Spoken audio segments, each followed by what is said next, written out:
mendengar terkait sidang eksepsi atau yang kemarin mungkin ditolak sama JP? Ya, kalau eksepsi itu kan bantahan hak hukum dari warga negara siapapun dia. Ya, memang dalam jurisprudensi mayoritas eksepsi itu jarang atau kurang dapat diterima oleh majelis. Ya, karena eksepsi ini soal bicara jaksa menerima atau tidak menerima itu hak hukum masing-masing para pihak. Ya, jaksa mewakili negara tentunya dari korban gitu ya. Tapi kalau bicara siapa yang memutuskan eksepsi itu diterima atau tidaknya ya majelis hakim gitu loh. Jaksa pasti menolak ya, dalam konteks karena asas hukumnya atau adagium dari jaksa itu adalah bagaimana caranya menuntut warga negara itu bersalah.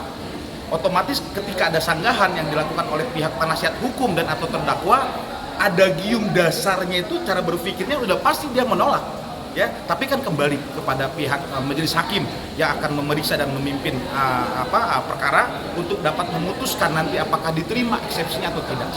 Bang, kalau untuk perubahan pasal sendiri dalam terkait hukum ini itu hal yang biasa atau enggak sih, Bang?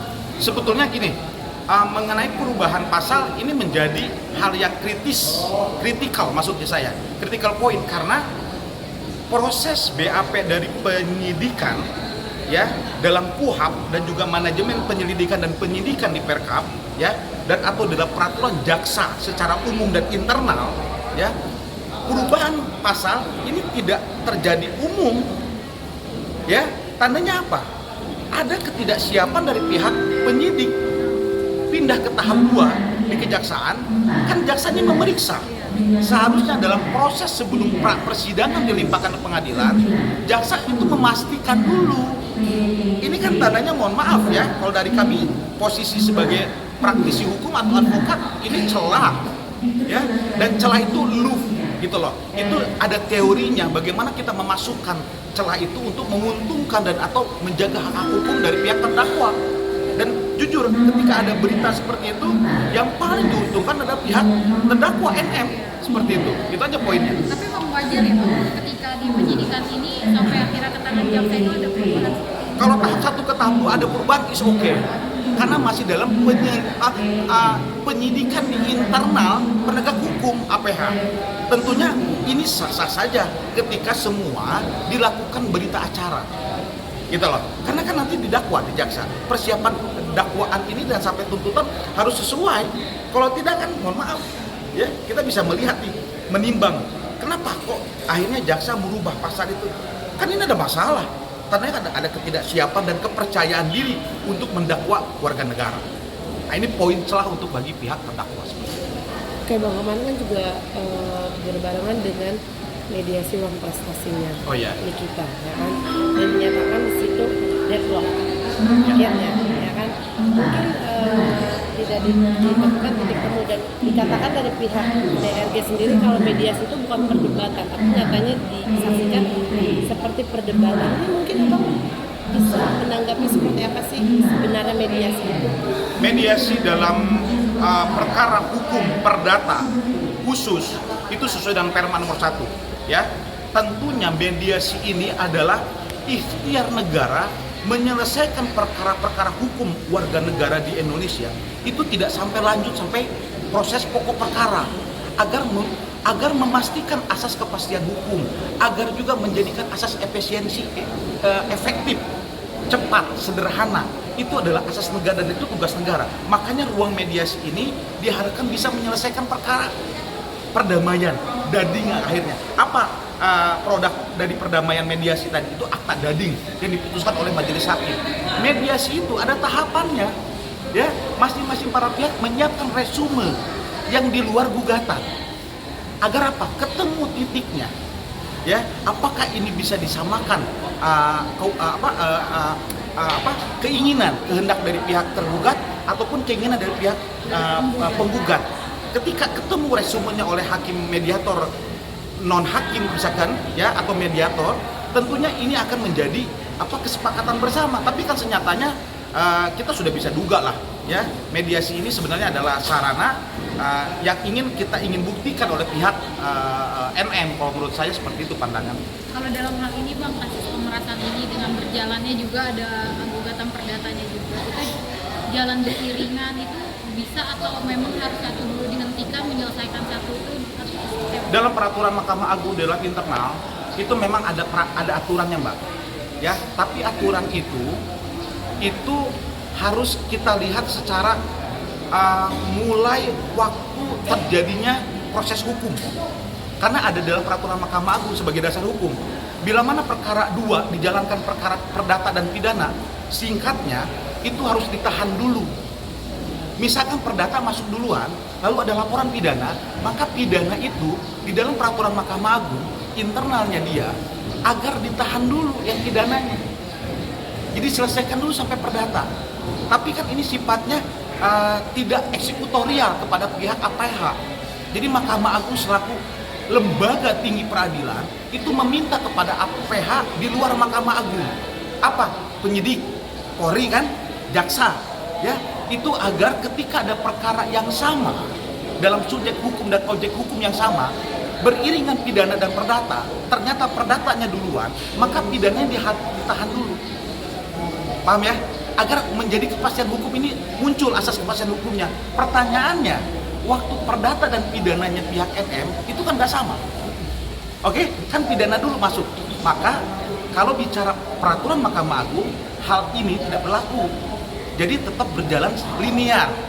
Pidana karena sudah masuk pro justisia, maksudnya dalam proses persidangan, ya, sudah diperiksa, masuk persidangan, tentunya menunggu hasil pidana. Tapi kan perdata juga jalan. Ya, saya pikir ini soal waktu bagaimana menyiapkan strategi pihak penasihat hukum. Berarti pengajuan dari Nikita sendiri, dari pihak Nikita sendiri untuk menghentikan pidana sementara agar perdata maju itu memang tidak ada ya Bang, karena kan pidananya sudah masuk duluan. Betul, pidananya masuk duluan, Mbak. Jadi beda dengan yang tadi saya sampaikan dalam peraturan Mahkamah Agung. Seharusnya kalau memang ini sudah kelihatan, ya, penasihat hukum mainkan itu. Seharusnya ya. Nah, ini kan kembali kepada masing-masing strategi orang, ya, para penasihat hukum atau kuasa hukum atau lawyer bagaimana mendampingi dan membela kliennya. Seharusnya masukkan dulu perdata. Ya, biarkan ini proses berjalan duluan. Ini kan masih pemeriksaan, waktu pidana dulu, ya, sebagai saksi lah, sebagai apa, akhirnya penetapan sebagai tersangka, kan berbeda ceritanya. Tapi ketika ini sudah masuk, itu 2 minggu biasanya. Gugatan masuk, pendaftaran di PTSP pengadilan negeri manapun, itu 2 minggu sudah ada relas untuk sebagai jadwal sidang. Ketika jadwal sidang ada, APH dalam pidana wajib menghormati dulu. Nah, aku pikir ini kurang cepat set lainnya untuk bisa mendampingi klien. Berarti walaupun waktu itu Niki belum P21 tapi sudah dinyatakan tersangka, tetap tidak bisa ya, harus pidananya dulu yang berjalan. Saat ini kondisional faktanya memang pidananya udah duluan. Ini kan udah masuk, udah lama, udah masuk.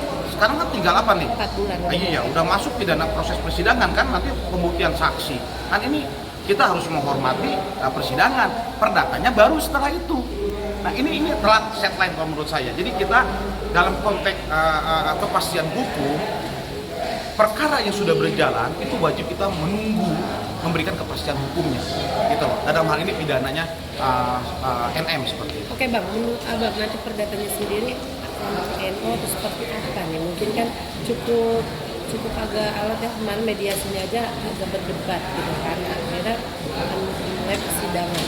Dasarnya NO itu bid open klik verlat atau tidak dapat diterima. Kenapa tidak dapat diterima? Karena gugatan penggugat obskur libel, kabur, tidak jelas, tidak ada dasar, atau bisa juga error in persona.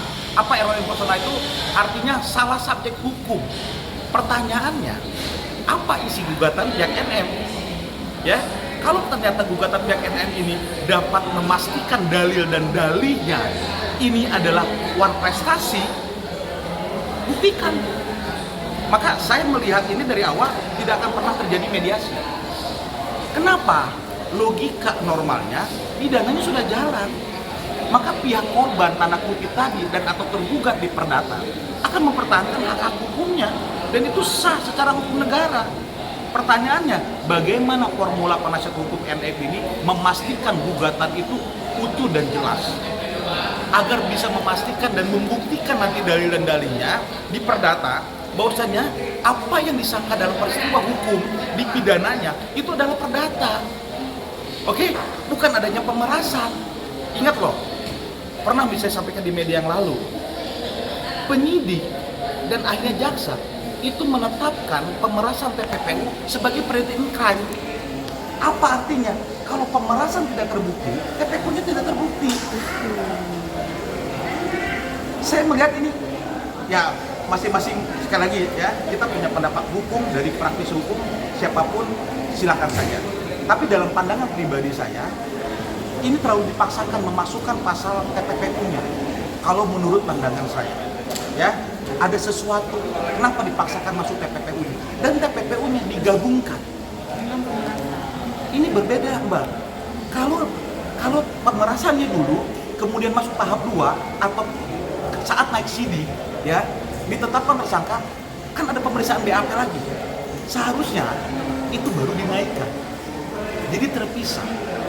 Pertanyaannya, kalau kita masuk ke perdata, lalu apa peristiwa hukum yang terjadi di pidananya ternyata ditetapkan oleh hakim misalkan adalah ituan prestasi?